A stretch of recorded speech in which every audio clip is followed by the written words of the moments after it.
Hi, I'm Zak Stokes. I was Cletus's second grandchild. Um, I really didn't get to know him all that well, but from what I heard was he was a hardworking man. He had his own business in town.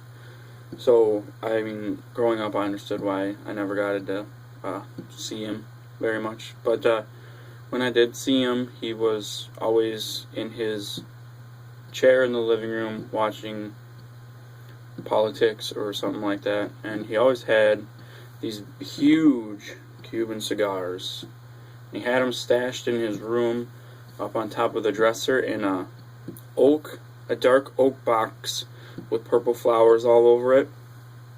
And me and me and Trevor always we'd always want to look at them because Grandpa smoked them, so we thought they were cool and that we could do them.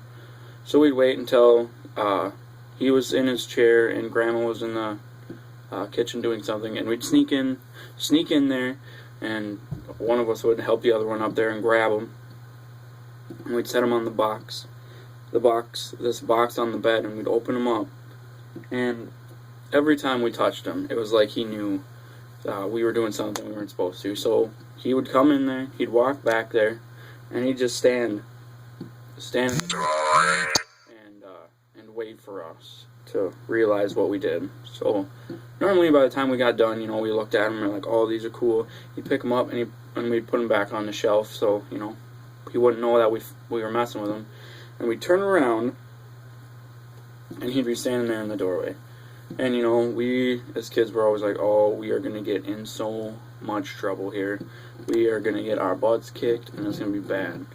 But every time he always looked at us and said, you don't want them, they'll kill you. And eventually they did end up taking his life from us.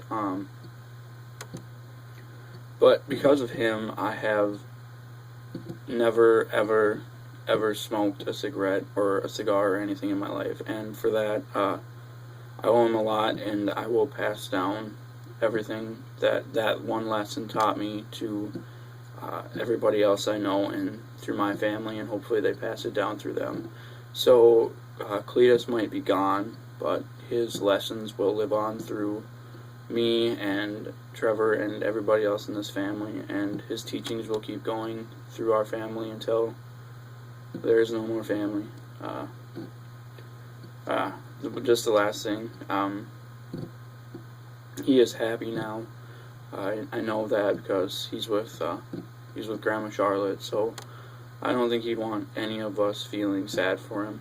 But just for this lesson for us, so we learned a lesson from his life, and so we don't make the same mistakes in ours.